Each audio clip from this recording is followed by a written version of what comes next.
he giving us music? Oh, did you want that? We didn't do it the first time. It's okay. Go for it. No, we don't need the music. I thought you said that I'm you going to do wanted it in my head. I'm good. Who needs a soundtrack? So fun. Welcome back to the Well-Grounded Podcast, where we are two lifelong friends sharing life over coffee and conversation. I am Diane. And I am Leigh Ann. And today's focus, we are continuing our conversation from last episode about godly friendships. Yes. And we just want to dive a little deeper into kind of what makes a godly friendship. Like, what can we do with our own lives and also the lives with our children's? Like, how do we help them create those great conversations and friendships? Yes. We're definitely not experts. No. We're not claiming to be. We're not claiming to have the perfect friendship. We have a strong friendship. We have a friendship that's based on the Lord. We give each other grace. We've been through seasons together and walked through that. And so we just want to share some things that the Lord has shown us and how we take that to encourage our kids to have strong friendships and to how to build that up. Absolutely. One thing that I know we would both say is there's a two-way street to this. You can't force it. Yes. You can't make it happen. If just like in a marriage or in any relationship, you have that give and take. You have that back and forth. And like, what season are you both in as far as your headspace, giving each other grace? Somebody's going through a hard thing. All of that is essential. There's tons of scripture on this, and we're going to circle back to some of the ones we mentioned in the first episode. But we just want to take a quick minute before we jump into friendships and have our latte moment for today. Go for it, friend. So today's latte moment is going to be about a lavender latte. And something that I thought would be very springy. I know right now we're all warming up in our areas. We're probably seeing some signs of spring, some new buds. Probably our allergies are acting up, all sorts of things. But this just really struck me as something fun. What I also like about this drink is that it is 3 ingredients. Now, for those of us that are busy moms, anything that has less work involved in it is the better. So it's kind of my max is 3 ingredients for anything I make. 3 ingredients. It's definitely going to be a fun thing. So we're hoping that you will take this recipe. It's going to be posted on our notes, and you can also look it up after the podcast in our Instagram, Well-Grounded Podcast, and you can tag us. Please try this. Let us know how you like it, and send us a picture of you drinking make it. the drink and tag us, please. We want to know. So I'm loving all this lavender stuff lately, like in teas, in fun smoothies. I don't know. It just feels like it's just all the rage. Definitely, it sounds good. A very trendy thing. Yes, so I thought I would add to that trend.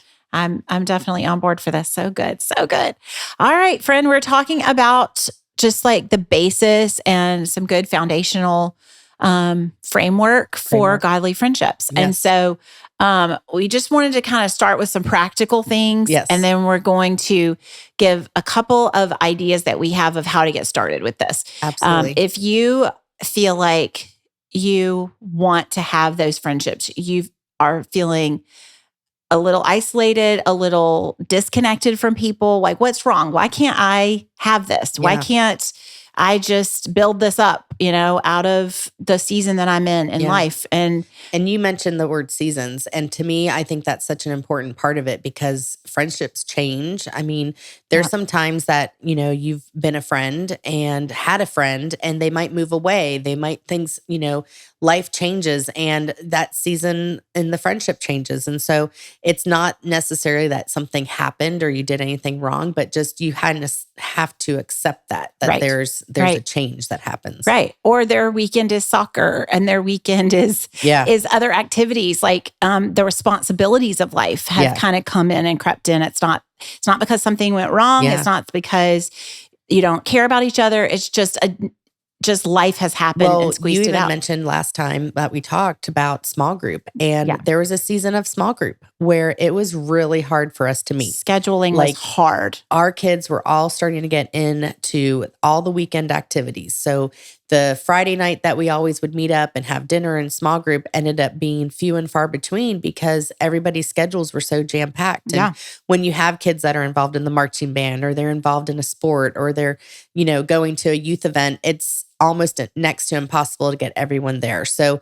you do have to realize and try not to feel slighted if someone can't always make an event or be there, but still that intentionality that we talked about is real important when you are cultivating healthy and godly friendships. Right. And I feel like a small group is a great example because that's something that worked really, really well for years. Like literally years. And then I think ours was the oldest of the couples that she started having plans on Friday and Saturday night. And so we kept moving it around to different nights. It's the heart was there. The interest was there, but it was just really, really challenging to schedule. And so giving each other grace in that and being realistic of like, is this my soccer mom friend? Because I'm sitting with them and we get to hang out at all these practices and all these games and you can build a friendship there. Or is this somebody that I'm going to have to like, we haven't been able to hang out in 2 months, put it on the calendar. Yeah.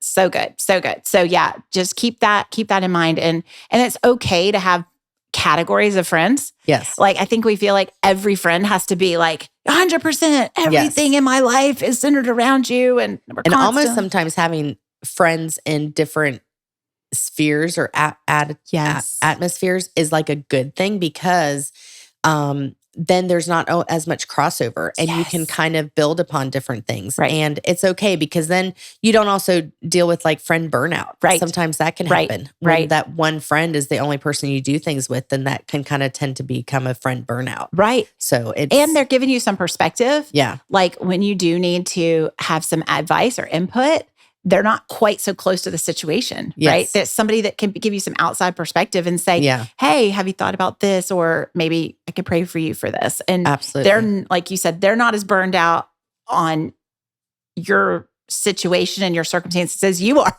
True. You're like, I'm tired of dealing with the same issue or the same thing, but they can come in with some freshness and perspective on that. So I love that. And having that awareness of where we stand with our friends, like being realistic with it. Absolutely. They're not going to look the same. They shouldn't look the same. Yeah. It's literally like the body of Christ and all the different parts that we have in that. So, I wanted to give a little shout out to you because we joked about this in the first episode. You were like, maybe I said too much on organized too much. No, that's not a thing. Having a friend that's the organizer and the planner, being sensitive to that and saying, okay, I'm doing all the initiating.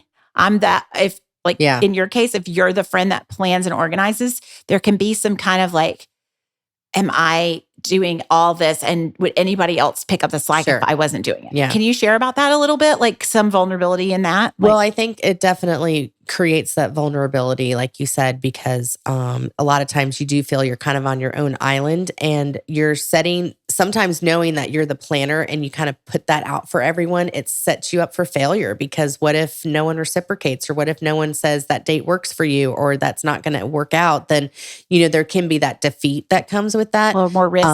You're taking the risk. Taking the risk. Yeah. And I think one of my rules of thumb that I've always had, and I don't know who told this to me, whether it was in work advice or friend advice, but someone told me that over invite because then you'll basically get a great count of people that'll show up. Yeah. So like if you want to have 10 people at an event, probably invite 15 to 20. If you want to have 20 people at an event, invite that almost double it. And it's just kind of a rule of thumb. That's the way kind of the law of averages work.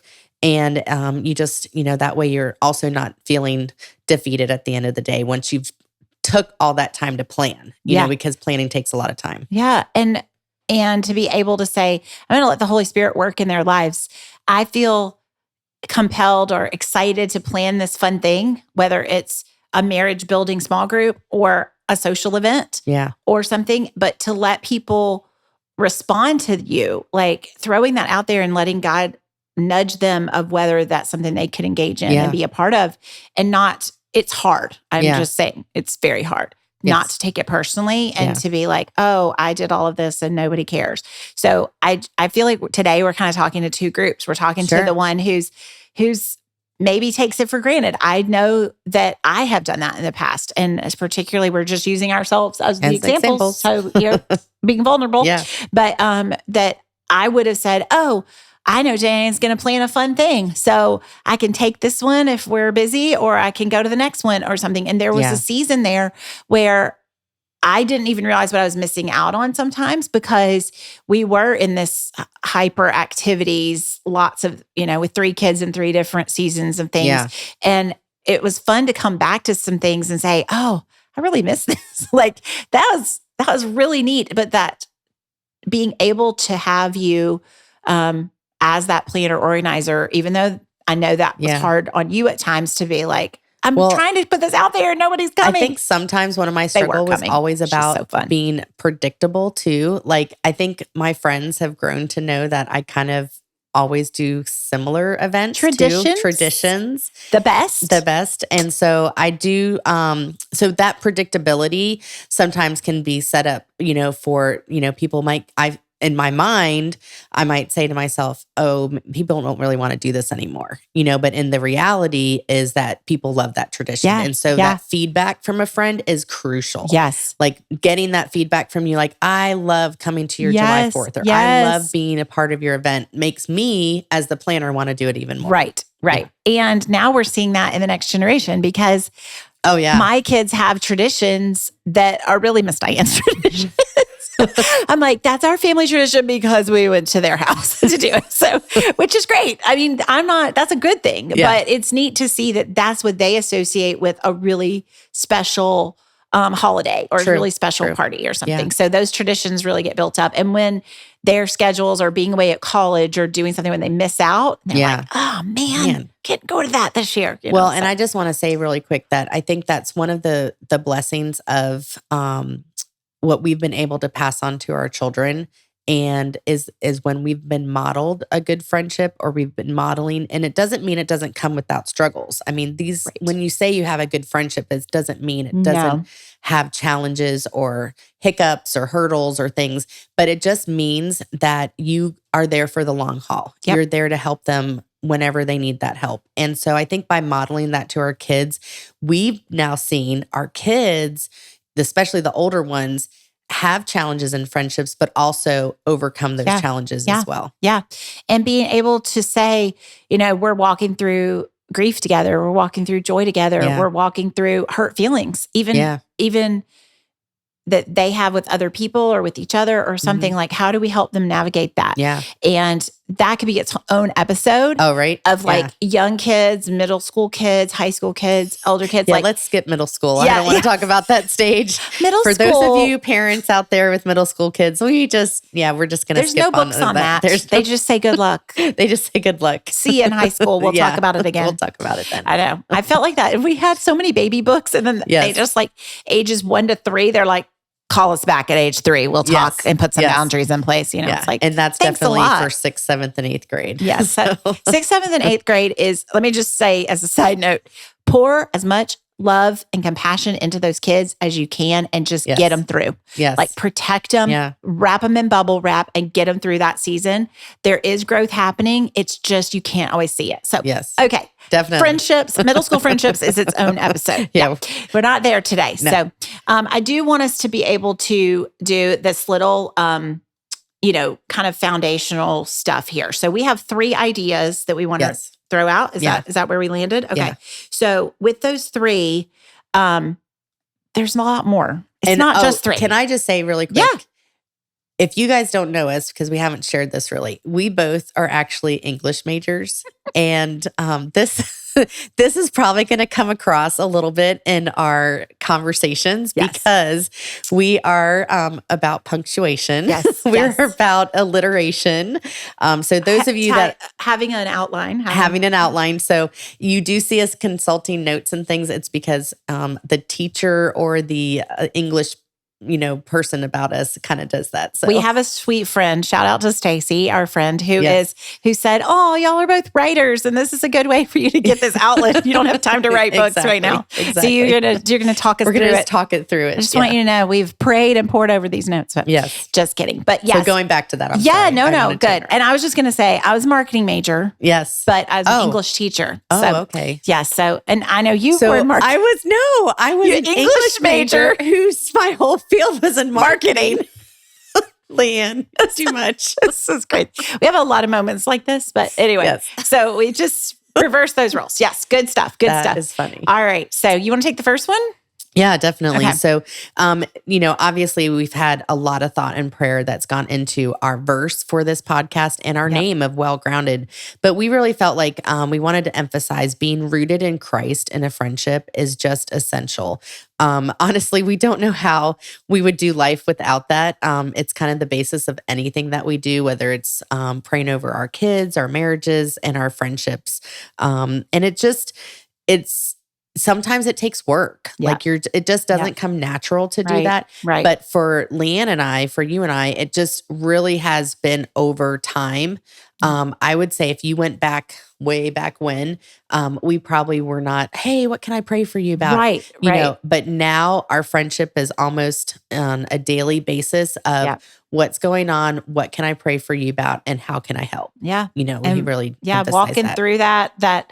And, one of the things that came out of those emails for prayer requests, those texts for prayer requests, just having it in writing is instead of saying, okay, I will pray for you, just do it now. Just pray it now. Absolutely. And sometimes just typing back the prayer. Yeah. We've done that in our chat with our friends that just immediately your response. Stop and pray. Just Stop and pray. and type it all out so that everybody can have that agreement and pray Yeah. right then. So that whole I'll get to it, I'll pray later is hard. Like life is just moving fast Yeah. and it's hard to do that. So going ahead and just doing it. The next thing Yeah. we want to, Second, I didn't want to cut you off. No, So you're good. good. Yeah. The next thing is the vulnerability. This is really hard for a lot of people. So you have like two extremes usually, like the person who's so vulnerable. Everything is out there all the time and they Yes. can't hold it in. Like you're like, okay, dial it back a little bit. But there's also like that's challenging for some people to let their guard down because there's Sure. risk. Like Yeah. it's just like being the inviter has risk. Sharing your real junk, or sharing your mess, Yeah. the messiness of life has risk. So wanting to just being vulnerable. Now, listen, you don't have to share all your stuff with everybody. No. Knowing who's safe to share with, Yeah. knowing who really has your back, who's going to protect your prayer requests, protect your family, Yeah. sharing your weaknesses, past hurts, things like that. That's hard. Yeah. Like not everybody's going to be careful with that. I will really share something that's kind of personal to me that it took me a long time to join Facebook because it was really hard for me to see what other people were doing and not having that invitation or that opportunity to connect. That was FOMO. kind of my middle school years, and it brought back a lot of past hurts. And it took me a long time to join that. And I think what I had to do is reach a stage where I was mature enough to not worry about that as much. Yeah. It still can bother me. Yeah. And things. And I'm actually very sensitive to that when I write something or share something, because I'm always thinking about the person that might Right. be on the other end. Right. That didn't have that. And Yeah. so, and it might not be even intentional by the other person. But everybody has a story. Everybody has something that may have happened to them in the past that probably shapes them to who they are today. Yeah. And it could be, something very small, or it could be something really big. That's good. But it does create that vulnerability. I know for me, for sure. I mean, we could talk a long time about just the data we have now Yeah. on depression and loneliness and social media and just the pressure that there is to have everything look curated and beautiful. It worries me for my girls. It does. I mean, all the time. I know. And even our sons, like for different issues and different things, there's just that. It's not fun. It's not fun to see what everybody's doing without you. Yeah. It makes you fearful of being left out the next time. It makes you insecure about things. So But I think by being vulnerable with your friends and almost letting them know if that is even an insecurity or a hardship for you, helps them be a better friend to you. Right. Like, right. I think you can build on that. Right. Where it says that verse that we mentioned last time from First Thessalonians, that's a hard one to say. Yeah. Is Thessalonians. To therefore encourage one another and build each other up. I mean, that's what we're instructed to do. And if you're not doing that with your friendship, or if you're not doing that with your words, then don't say it. Right. Right. Don't even talk. It's not worth it. Yeah. Not worth it. It's not a good idea. Yeah. I do want to do like a little quick assessment, a little friendship test. Can we do this? Sure. So do I need pen and paper? You need your phone. Do you have your phone? Okay. Maybe. So look at your last 10 text messages. So it would probably be from my all college your kids, daughter. all 10 from one college daughter. That is relatable right there. It's we love you, college daughters. Yes. But look at those last 10 texts. Who on this list of people are people that you can actually call or text to pray for you?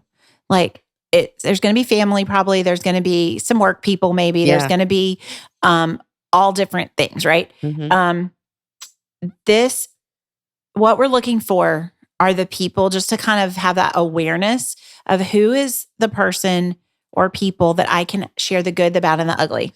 Well, and if they're in your top 10 texts, they're the most relevant in your life. Yeah. I mean, now I right here, when I look at it, I actually have 3 sales related texts that came through while we've been recording. And that's really, I don't want to share my business with you. I mean, my business, but not my business, And there was one about being a package delivered or something. So, which if Amazon didn't come to my house every day, they would not know what they were going to do with themselves. I think we're keeping a whole person in business that's in my neighborhood too. So, but I do agree with you about the 10, and who's on your list. Yeah. And even if it's say you're not a texter and you're listening to this, and that's okay.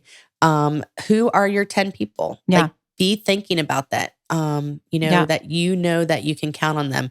And that doesn't mean it's 10 people that are going to always be there for you, but it's in different segments or different seasons of life, right? For sure. And how does that reciprocity work? Is that the term for like? Yes, I want to do this for you.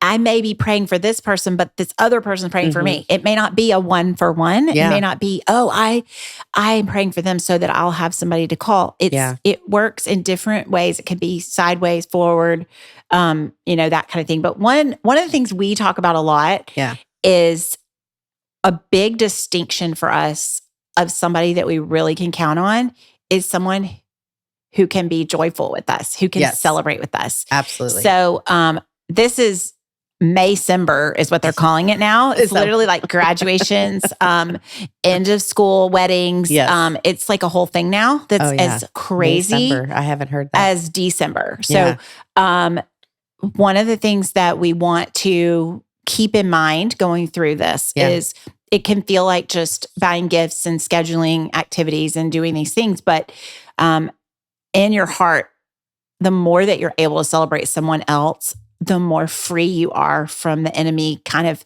keeping you with that feeling left out or feeling isolated or something. It's just like pour in. Exactly. And I would totally agree with that. Yeah. You're about to have a college graduation. Yes. And you had a college and a high school graduation last year. So you're becoming like a professional Maycember I still mama. think I'm actually tired from last year. Last year was a lot. That was a lot. It was amazing and incredible to just celebrate, but also to be celebrated by friends and family. Yeah. I don't want to discount that ever. Right. The value of that and how important it is. And I think what we've through our celebrations that, we've gone to birthday parties and graduations and weddings and all those great things is we've modeled for our kids how important it is to be present. Right. In this world, there's so many times that people choose not to be present because the easy thing is to just not show up or not respond to a text or not to do anything. Right. But and you are present in someone's life, you're creating that value that really is almost invaluable.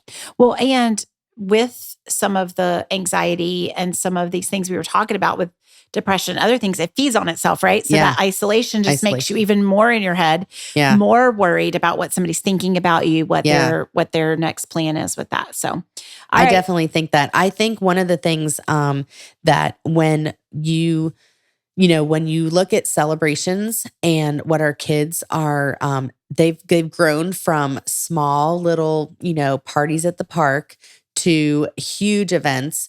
And that's not always for everybody, and so I think you kind of read your audience, read your crowd. I know as my kids got older, I would kind of involve them in on the planning part. Yeah.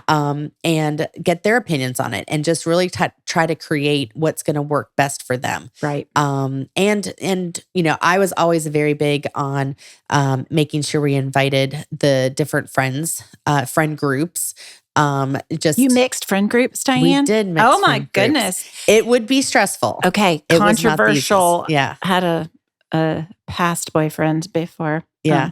And we had a big debate about a New Year's Eve party because I was like, we can mix the church and the school friends. And I was like, no, we can't. Yeah. So funny. Sorry. Yes. Little side note there. Yeah, sorry. But it is, it's a definitely, there's opportunities all the time to create those memorable moments. Yep. And I think, we're reaching a stage of our life too, that we can kind of say, not that it's super short, but life is shorter than, it was when we were in our teens and our 20s. And so it is important to keep trying to create those opportunities to connect with our family, our friends, and to make those moments together. Yeah. So good. Sorry. Getting situated here.